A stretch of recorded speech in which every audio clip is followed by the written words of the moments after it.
No i przeszedł czas na Gotka z naszym pojedynkowym Głesca. Piotr Klecha, dyrektor Gminnego Ośrodka Sportu, Rekreacji i Turystyki w Luzinie. Witam serdecznie. Dzień dobry, witam serdecznie. Oczywiście o kwestiach sportowych będziemy rozmawiać, m.in. o miejscu na piłkarskiej mapie Luzina, a także o tenisie stołowym, który się dynamicznie tam rozwija, ale zaczynamy od niesportowego akcentu, bo hala widowiskowo-sportowa zupełnie inną rolę będzie miała w niedzielę, prawda? Tak jest, 8 kwietnia w najbliższą niedzielę odbędą się na luzińskiej hali targi ślubne. No, wydarzenie okazuje się będzie dosyć zacne. Ponad 30 wystawców, którzy z okołoślubnych profesji przyjadą do nas na halę. No, cieszę się bardzo, że też takie akcje u nas się odbywają i mam nadzieję, że też to będzie taki początek właśnie takich akcji wystawienniczych, do których ta hala też jest predysponowana. Czyli nie tylko sport, ale jeżeli chodzi o sportowe wydarzenia, to przed nami bardzo wiele różnych akcji, inicjatyw, turniejów i tak dalej. Natomiast na początku podsumujmy ten zimowy sezon, kiedy hala praktycznie non-stop była używana, prawda? Tak jest, praktycznie wszystkie weekendy w okresie zimowym mieliśmy na luzińskiej hali zagospodarowane. Oprócz wydarzeń kulturalnych, jak Boże Narodzenie na Kaszubach i luzińskie kolędowanie, odbyło się 10 turniejów ogólnopolskich, czasami międzynarodowych turniejów Kaszub Cup, w których uczestniczyło ponad 2000 młodych adeptów futbolu. 2 turnieje Nadziei Polskiej Piłki imienia marszałka Macieja Parzyńskiego, czyli patrona naszej hali. Tutaj też 200 krasnoludków zgromadziło się na naszym obiekcie. To są takie nasze cykliczne imprezy, które już 9 lat wydarzają się na naszym obiekcie. Bardzo się cieszę, że nadal chcą do nas, do Luzina zespoły nie tylko z Pomorza, bo z 9 województw w tym roku były drużyny. Cały czas chcą zespoły przyjeżdżać, ale wrócę jeszcze do targów ślubnych, bo tak nie do końca jest to impreza niesportowa, ponieważ inicjatorką tego wydarzenia jest Natalia Nastały, była piłkarka Gossip Luzino, obecnie sędzina piłkarska, która no, bardzo aktywnie działa na naszym terenie, stąd też z jej inicjatywy to wydarzenie się odbywa. I działa, jak widzimy, na różnych polach, co cieszy. Jeżeli chodzi o to, co przed nami, czy w trakcie tak naprawdę, to tutaj Gossip Luzino jest jednym z uczestników dużego międzynarodowego projektu Erasmus, który pokazuje, że piłka nożna to nie tylko sport, który rozwija nasze fizyczne zdolności, ale także sposób przeciwdziałania wykluczeniom społecznym. To jest jeden z takich akcentów, no ale właśnie mnie tutaj interesuje, co ma być jakby owocem tej współpracy. W przyszłym tygodniu mamy drugą wizytę w ramach projektu Erasmus plus Sport.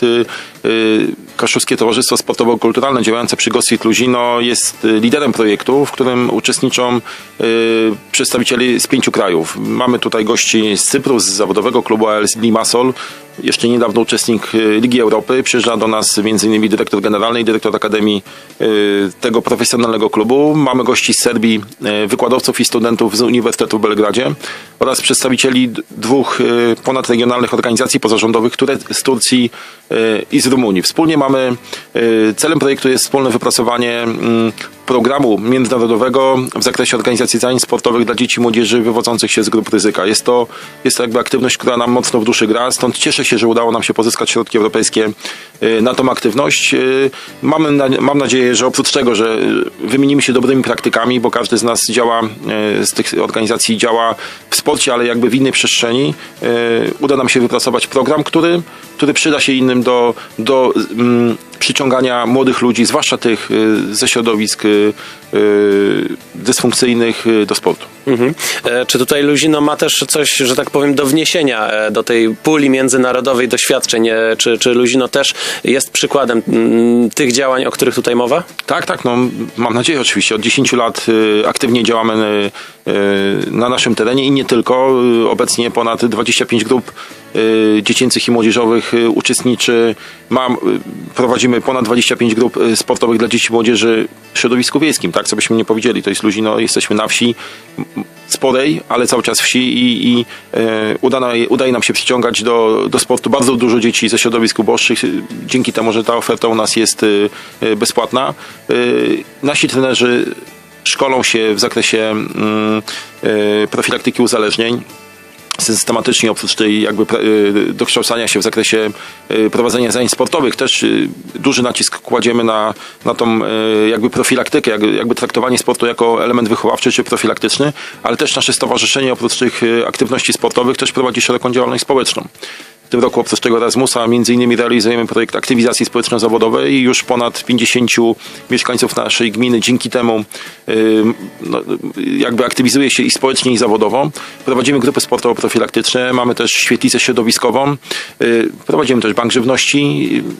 To jest kilka tych rzeczy, które nie do końca spinają się w działalność sportową, ale tak jak wspominałem, nasza działalność sportowa jest również działalnością społeczną i też ci dorośli, którzy wchodzą w tą aktywizację społeczno-zawodową, dowiadują się, że dla ich dzieci też mamy ofertę sportową, z której często korzystają.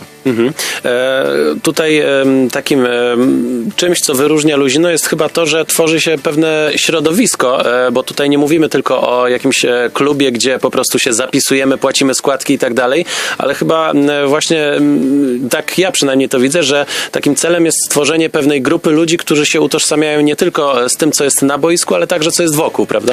Tak, no nie jest to łatwe, tak, no taki sobie cel założyliśmy, żeby klub sportowy nie był tylko tym, co się wydarza między dwoma bramkami, tak, to ma być centrum aktywności społecznej i ma przyciągać do siebie wielu partnerów. Pracujemy nad tym, żeby było ich najwięcej. Zaangażowanych jest naprawdę wiele podmiotów, bo oprócz oczywiście władz gminnych, tak, czy trenerów, czy licznych wolontariuszy, którzy pomagają przy organizacji naszych wydarzeń, coraz mocniej aktywizują się rodzice, ale też różne podmioty publiczne i też prywatne. Tak? Dzisiaj mamy niespełna 40 sponsorów, którzy w takiej czy innej formie wspierają naszą aktywność. Realizujemy średnio 14-15 projektów spoza z budżetu gminy Luzino, ze środków czy to powiatowych, czy to wojewódzkich, czy marszałkowskich, czy ministerialnych, czy tak jak wcześniej wspominałem, europejskich. Stąd jakby ten zasięg naszej działalności jest coraz większy, ale nie da się też ukryć, że jesteśmy młodą organizacją. Tak? No mimo, że całkiem niedawno obchodziliśmy 10-lecie Gossip Luzino, to tak naprawdę od 5-6 lat ta nasza działalność jest taka szeroka i wiem o tym, że mamy jeszcze wiele do zrobienia, żebyśmy mocniej byli zakorzenieni w lokalnej społeczności. No nic, tylko życzyć powodzenia, natomiast mówimy tutaj głównie o piłce nożnej, ale są też inne dyscypliny sportowe, które też dla Luzina są istotne, na przykład tenis stołowy. Tutaj odbywa się niedługo turniej. Do kogo jest on kierowany? To jest otwarta formuła 15 kwietnia, turniej Puchar Wójta Gminy Luzino, tradycyjne wydarzenie na naszej hali. Sekcja tenisa stołowego działająca przy Gossip Luzino jest jej organizatorem. Wszystkie informacje można uzyskać, jak zapisać się na ten turniej, są na naszej stronie. Warto dodać, że mocno dzięki przede wszystkim Waldkowi Płotka rozwija się nasza sekcja tenisa stołowego. Dzisiaj oprócz 2 dziewczynek, które są w kadrze województwa pomorskiego, mamy jeden zespół w drugiej lidze kobiet, który jest liderem zresztą do swoich rozgrywek. No i w 4. lidze również mamy zespół tenisa stołowego, który wszystko na to wskazuje, że powalczy awans do 3. ligi. Czyli kolejny ważny punkt dla luzińskiego sportu to właśnie tenis stołowy. Natomiast ważne wydarzenie dla całego Luzina i w ogóle dla Kaszub to Światowy Zjazd Kaszubów, który w tym roku właśnie w tej wsi się odbędzie. I tutaj oczywiście część tej imprezy będzie na terenie hali, część wokół, ale też sportowy akcent się pojawi. Tak, no jakby praktycznie cała impreza odbywa się na obiektach Gossip Luzino. Nie może zabraknąć u nas akcentu piłkarskiego, bo wiadomo, że najbardziej mi na tym zależy. Warto wspomnieć, że na naszym terenie działa ponad, tak jak mówiłem, jest 20 zespołów piłkarskich, z czego 11 mamy zgłoszone do rozgrywek ligowych. Jest to chyba największa ilość drużyn ze wszystkich klubów na Pomorzu. A jeśli chodzi o akcent piłkarski, jest okazja zaprosić, tak? W ramach Światowego Zjazdu Kaszubów będziemy organizowali Mistrzostwa Świata Kaszubów szóstek piłkarskich. Formuła otwarta, zapraszamy również wszelakie drużyny, strażaków, sołtysów, drużyn ligowych, zawodowych z innych regionów. Formuła jest otwarta, czym więcej będzie zespołów uczestniczyło w tym wydarzeniu, tym lepiej. Czyli też nie trzeba mieć czarnego podniebienia, żeby móc się stawić i zagrać. Farbowańców też zapraszamy. Zapraszamy wszystkich serdecznie. To Światowy Zjazd Kaszubów, a rozmawiamy o luzińskim sporcie w Światowy Dzień Sportu. Tak a propos dzisiejszej daty.